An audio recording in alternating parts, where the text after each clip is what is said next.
Welcome to Just Be Creative, and today we're going to be doing a drawing video today, and I'm your host Joshua. So welcome to today's video. Now, as you can see, we're going to be doing a drawing video today, and what are we going to be drawing? Well, I'm going to show you right now. Well, I'm going to first open this up, and there we go. We're already opened up. We're already ready to go. Hold on, guys. There we go. We're already opened up.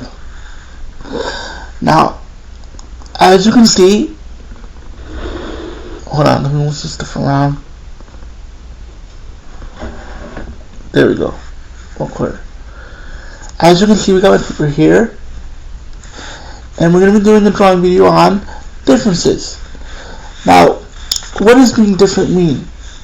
Well, being different means you think differently. You have to have an opinion about certain things, you know. Of course, nowadays we're doing different things, especially politics. Me personally, I can't stand politics, but that's my personal opinion. But you know, that's very personal, you know, differences. You know. So let me get back on topic. So differences. What does it mean to me? Well, being different means being unique, being creative. Being the type of person that thinks differently than people. Now, of course, you're saying, Josh, well, what do you mean? Well, being different means thinking differently than other people. Because throughout history, people have been thinking differently for many, many years, you know? There's been, you know, famous people who thought differently, like Martin Luther King, who wanted to fight against slavery, but wanted to do it a different way. Instead of being all violent, he did a peaceful protest. You know, he didn't do anything violent. He just marched in peace. You know. Anyway, so that's a great example, because Martin Luther King was a great example of a person who would stand up for something he believed in. You know. Because not everybody does that anymore. Well, not in this day and age, because people think they're crazy or people think they're weird, you know. But if you believe in something that you know, that's some injustice going wrong, you should fight for it, you know. You should, because you have to. Because, you know, if no one's gonna do it, then who's gonna do it?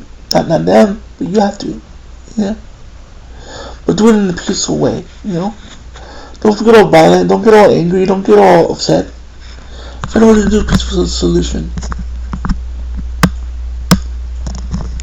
Because a peaceful solution will help out a lot.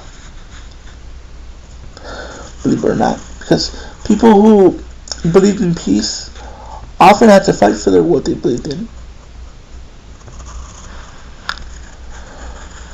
For example, America's independence. We had to fight for what we believed in back then. Because what the British were doing was wrong, you know. Taxing people for no reason. And that giving just to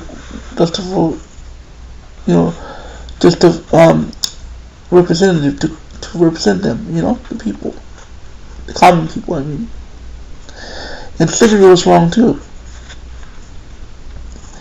You know, because many brave people, for example, have that against slavery and that against people and that against other injustices all over the world. Can you name a couple, guys, who have that against injustices all over the world? I can name a few people, but you know, they're very well known. So you know, like for example, there was who was it? Who was it who spoke against injustice? I don't remember the name, but I do remember the video of hearing about oh wait, I forgot to put on the timer. I don't remember the name, but I remember hearing about people with disabilities. They were as they got older, they stood up for injustices against their you know, against their own people, against the government, you know. They didn't want to at first, but they had to, because you know, no one else is gonna fight for them, so they might as well fight for themselves, you know. And people are always different, always being treated. I hate to say it, like dirt. People are like, oh, that's not gonna, getting her to sleep is not gonna work. But it turns out it doesn't. It turns out it did work over time. People got used to, people being treated equals. It took a while, but people got used to it. I mean, some people are still racist, but that's pretty rare in this day and age now, because people are more open now. Anyway, that's what I. Anyway, because I've seen some injustice, especially when it comes to disabled, because we're still fighting for equal rights. We're still fighting for what we need. Yeah. Because in my experience when I was in school, I would be made fun of for being disabled because kids, I hate to say this, are cruel, especially those who are considered normal kids. Kids can be cruel because they will often make fun of you for no reason, and and some kids get off on that stuff. I don't know why, but I mean, they didn't do anything extreme, but they would often call us names behind our backs, you know, stuff I don't want to talk about because it's too upsetting for me. So like, you know. Anyway, you get what I mean.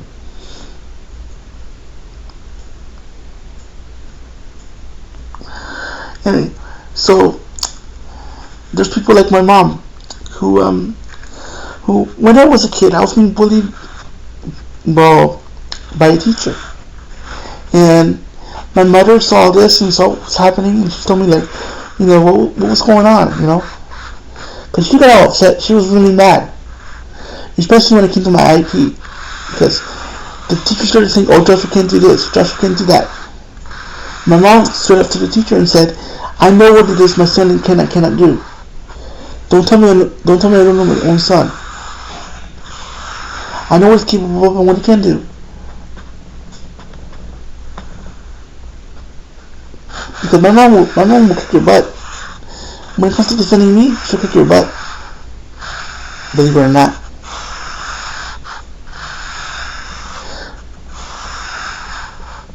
I mean not literally kick your butt. I mean like literally use words to kick your butt. She'll throw you off. And that's a good mom. Don't you agree? So my mom's the type of mom who stands up for her kids. Now, she'll discipline us when we misbehave, but not like like she'll give me that look, and she'll snap her fingers and say something. If your mom says your full name is Spanish, guys, you run. Literally run. If your mom says your full name is Spanish, you literally run to your room and just go to your room. Say anything, just Anyway, that's what I was when I was a kid. Because I got in trouble. I was basically a normal kid. I got in trouble. I would get in trouble sometimes. Everybody gets in trouble once in a while. Now, what did I get in trouble for? I'm not gonna talk about because that's kind of personal. But you can imagine just basic kid stuff like maybe I said a bad word accidentally, or stuff like that.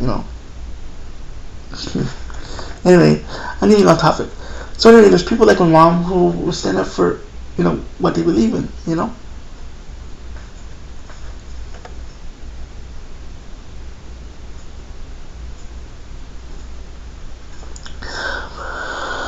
Because the one thing my mom's always taught me is to stand up for yourself. Because no one's gonna do it for you, so you gotta do it yourself. And don't be afraid to ask for help when you need it.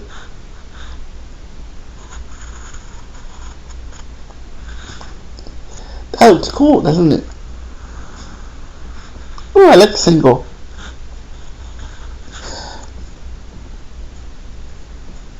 There's a tie. There's the.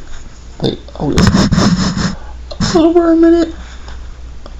Nah, we still got time. We still got 8 minutes left in the video. So.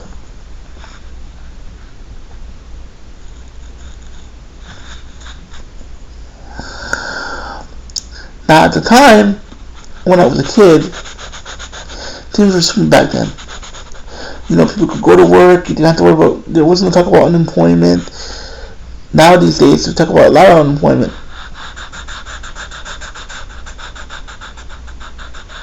You know, constantly hear it on the news every single day. You know, but back in the early days of history, people didn't have that much unemployment because people would always be in new jobs. Like, for example, during the indigenous movement, people had a lot of jobs back then. Fishermen, workers, dock workers, you know, working security jobs. And back then, you didn't need that much experience. You know, all you had to do was show up, go to work, and say, "Hey, I had this experience to, you know, my father was a dock worker, my mother was a dock worker, my grandmother was a dock worker, my grandfather was a dock worker," or you could say whatever, you know. They would hire you on the spot if you had the experience, you know. Now, when Leonardo da Vinci's time, he had to think creatively, especially when it came to painting the Sistine Chapel, because it's painted what's known as a fresco on the wall. So, you know, it's painted on the wall. So, you know, it's like it's very well known painting that's painted on the wall. It's very well known, you know.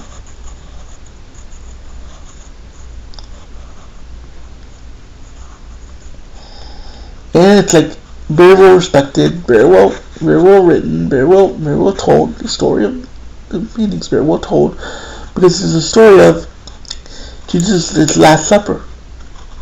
And anyone who knows the story of Jesus knows the story of the Last Supper, right? The 12 apostles got together the last night of Jesus before Jesus died, you know. Everybody knows the story, you know. And historically, that painting is the most famous painting in the world. Because, besides Leonardo, another famous painting is called the Mona Lisa. And the Mona Lisa was very mysterious. Because no one can tell if she's smiling or if she's just, you know, doesn't want to be there anymore. Because I'd be like, I'm bored, dude. I want to go home. I want to go get a drink or something, you know.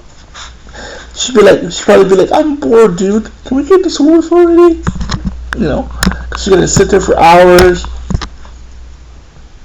I'd be bored. I'd be bored in my mind. You know. I'd be like, dude, you done yet? Can I go home now? You're like, no, I'm not done yet. Hold still. No, I just have a bit of humor. You know, make it funny. I'd be like, no, I'm not done yet. Hold still, dude. Hold still, lady. I gotta paint you already. So be careful. So this is the lady. This is the painting. I'm just putting something around it.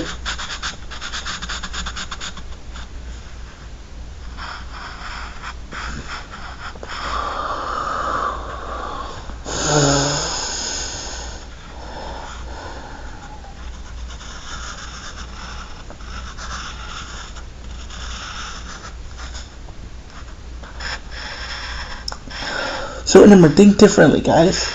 Because you never know what you could expect.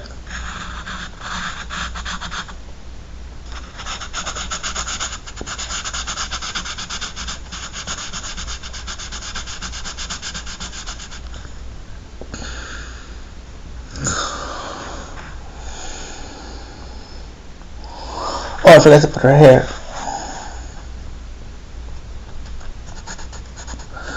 Seriously, why does the Mona Lisa be like bored? I'd be like, dude, are we done yet? Can I go home now?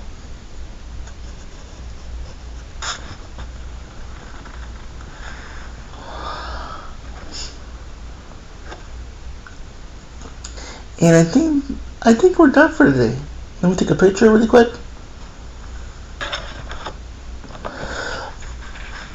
Yep, we're done. So I'm gonna close this up. And there we go. Let me check my time. Whoa, we are way past time. I gotta go, guys. So I'll see you guys next time. Bye!